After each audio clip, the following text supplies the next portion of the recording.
एक लड़की ने बताया कि कौन सी औलाद बुढ़ापे में माँ बाप का साथ छोड़ जाती है। दर्शक बंधुओं, ये कहानी आपको बहुत अच्छी सीख देने वाली है। आपसे निवेदन है कि वीडियो को बिना स्किप किए पूरा जरूर देखें। सज्जनों, किसी गांव की बात है। गांव में एक आदमी की मृत्यु हो गई। उसके परिवार वाले, सगे संबंधी, उसके बेटे उसकी अर्थी को लेकर अंतिम संस्कार के लिए रवाना हुए।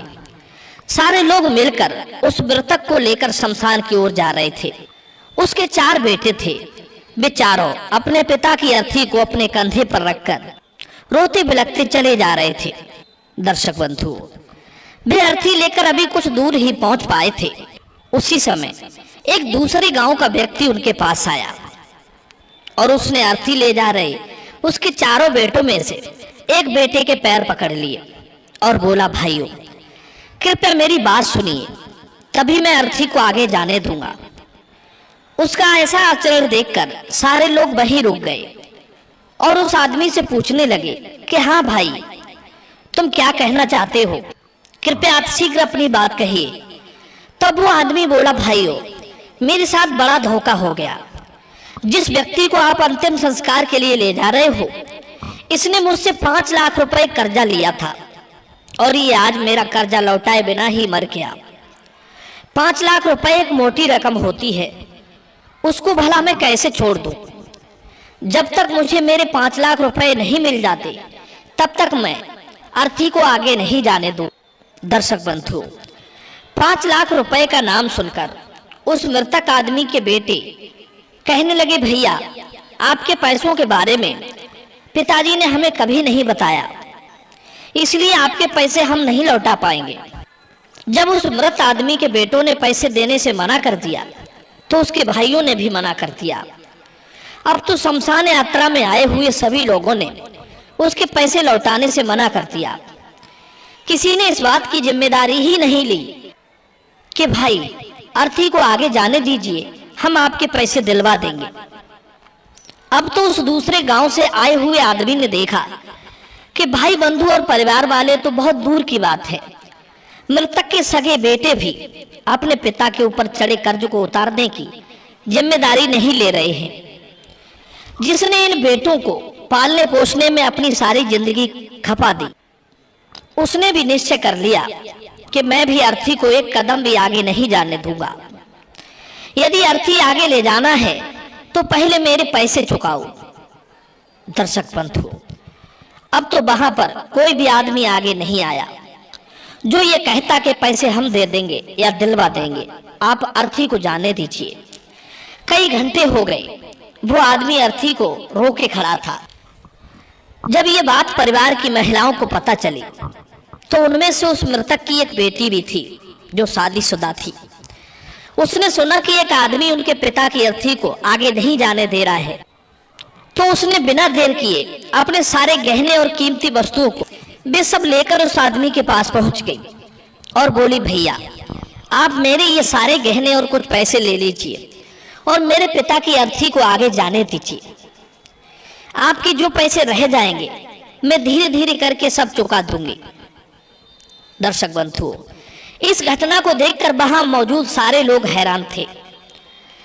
लड़की द्वारा दिए गए गहने और पैसे लौटाते हुए वो आदमी बोला, बहन ये गहने आप अपने पास रखिए। दरअसल बात कुछ इस तरह है कि आपके पिता पर मेरा कोई कर्जा नहीं है, उल्टा 5 लाख रुपए मैंने ही आपके पिता से कर्ज लिए थे, जिन्हें मैं आज लौटाने के लिए आया था। अब ये तो मर ही चुके, तो मैंने सोचा कि इतनी बड़ी रकम मैं किसके हाथ में सौंपूं? इन पैसों का असली हकदार कौन है? इसी बात की परीक्षा करने के लिए मैंने ये सब किया। अब मैं जान चुका हूं कि इन पैसों को लेने के हकदार ना उसके बेटे हैं ना भाई, क्योंकि पिता के ऊपर कर्ज की बात सुनकर ये सब पीछे हट गए। जो पिता पूरी जिंदगी इन बेटों को पालने पोसने के लिए दिन रात मेहनत करता रहा, वही बेटे पिता के ऋण को उतारने के लिए तैयार न हुए। इन पैसों की असली हकदार तो बेटी तुम ही हो, क्योंकि तुमने अपने पिता के ऋण को चुकाने के लिए अपने सारे गहने, सारी कीमती वस्तुएं एक पल में ही मुझे सौंप दी। इस मरे हुए व्यक्ति की सच्ची हितैषी तो आप ही हो, इसलिए 5 लाख रुपए जो मैंने तुम्हारे पिता से लिए थे वे मैं तुम्हें सौंपता हूं। दर्शक बंधु, वे पैसे उस लड़की को देकर वो आदमी चला गया। ये सब देखकर वहां उपस्थित बेटे, भाई, परिवारी जन सबके सर शर्म से नीचे झुक गए। मित्रों, बेटियां वास्तव में माँ बाप की सच्ची हितैषी होती हैं। एक बार को बेटा माँ बाप को छोड़ भी सकता है, पर बेटियां उन्हें कभी नहीं छोड़ती। अपने माँ बाप के बुरे वक्त में वे हर समय तैयार रहती हैं। और सब तो माँ बाप की दौलत को ही अपना समझते हैं, लेकिन बेटियां माँ बाप को ही अपनी दौलत समझती हैं। फिर भी आज के निर्दयी पिता बेटियों को गर्भ में ही मरवा देते हैं। वे ये भूल जाते हैं कि बुढ़ापे में जब बेटा ठोकर मार देगा तो उसकी बेटियां ही उसका सहारा बनेंगी। वो ये भी भूल जाते हैं कि उसका नाम सिर्फ बेटे ही नहीं चलाएंगे, बेटियां भी उसका नाम चला सकती हैं।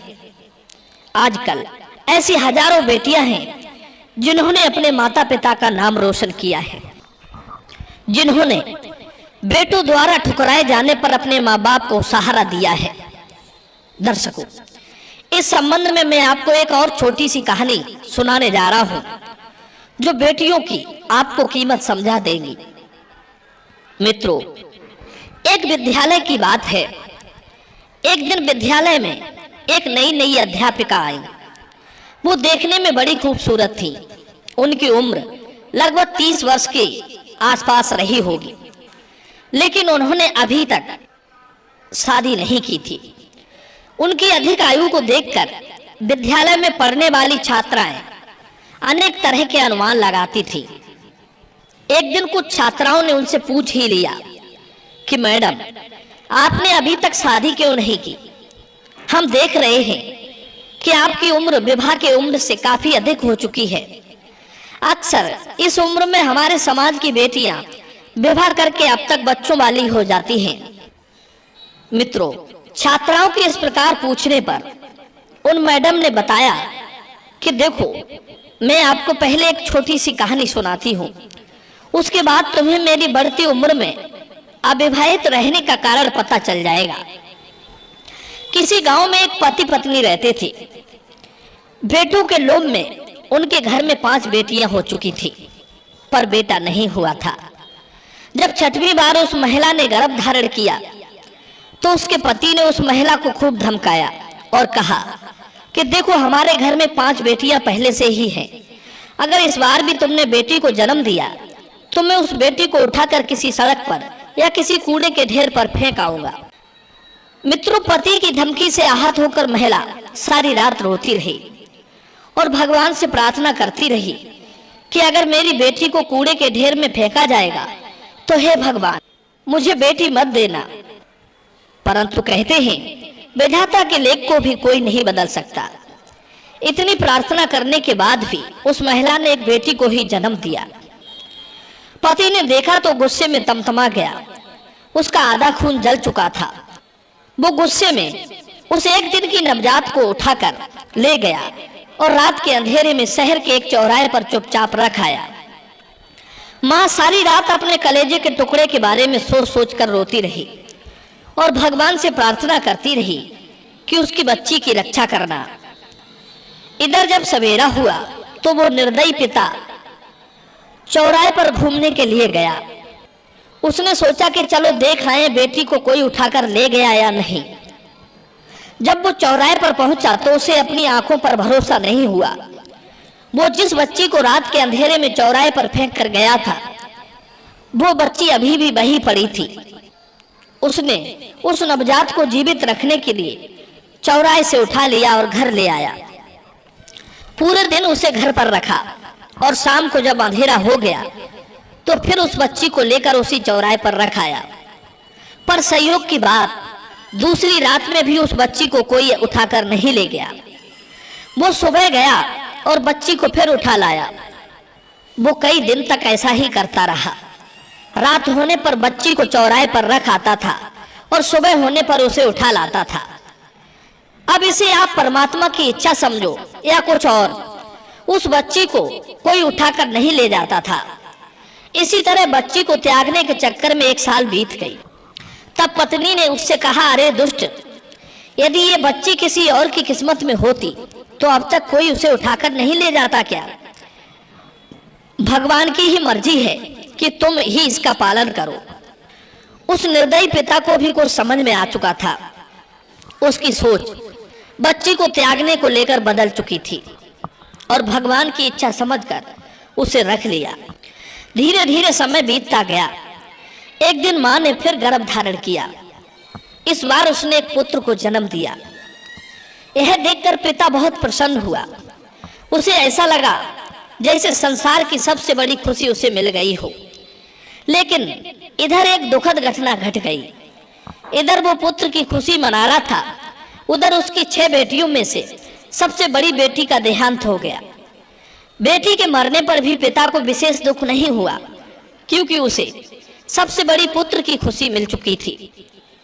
1 साल बाद मां ने एक और बेटे को जन्म दिया। अब तो पिता और भी अधिक खुश हो गया।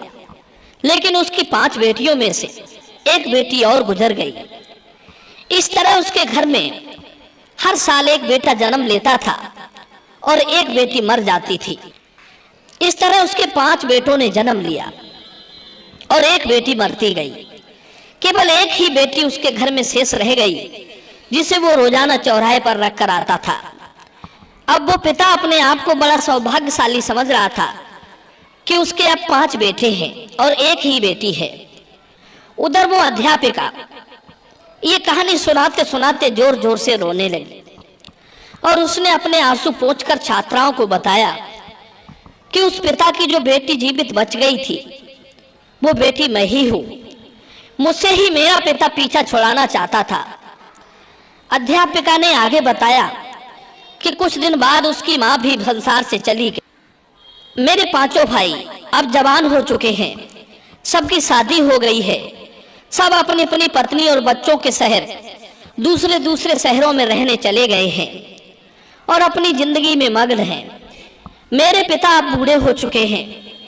मेरे भाइयों को उनकी कोई परवाह नहीं है। मेरे पिता इतने कमजोर हो गए हैं कि अपने हाथों से वे खाना भी नहीं खा पाते हैं। घर में और कोई नहीं है जो उनकी देखभाल कर सके, बस मैं ही उनकी देखभाल करती हूँ। उनके भोजन पानी दवा गोली की चिंता रखती हूँ। इसीलिए मैंने अभी तक विवाह नहीं किया है। यदि मैंने अपनी शादी कर ली तो मेरे बूढ़े पिता को देखने वाला मेरे घर में कोई नहीं रहेगा। मेरे पिता अब हर रोज मुझे अपनी सेवा करते देख बड़ी शर्मिंदगी महसूस करते हैं और वे रो रो कर मुझसे कहते हैं कि हे मेरे लाडो बिटिया, मैंने जो कुछ बचपन में तेरे साथ किया वो बहुत बुरा था, तुम मुझको क्षमा कर देना। मैंने तुझे त्यागने की बहुत कोशिश की, शायद भगवान इसीलिए बार बार तुझे वापस कर देता था ताकि बेटियों की उपयोगिता मुझे मेरे जीवन में समा जा सके। अध्यापिका कहने लगी, हे छात्राओं, आज मेरे पिता को मेरे जीवित होने पर फक्र है। जो लोग बेटियों से नफरत करते हैं उन्हें बेटों के लिए मां के गर्भ में ही मार डालते हैं। याद रखना, उन्हीं के बेटे बुढ़ापे में उन्हें लात मारकर छोड़कर चले जाते हैं।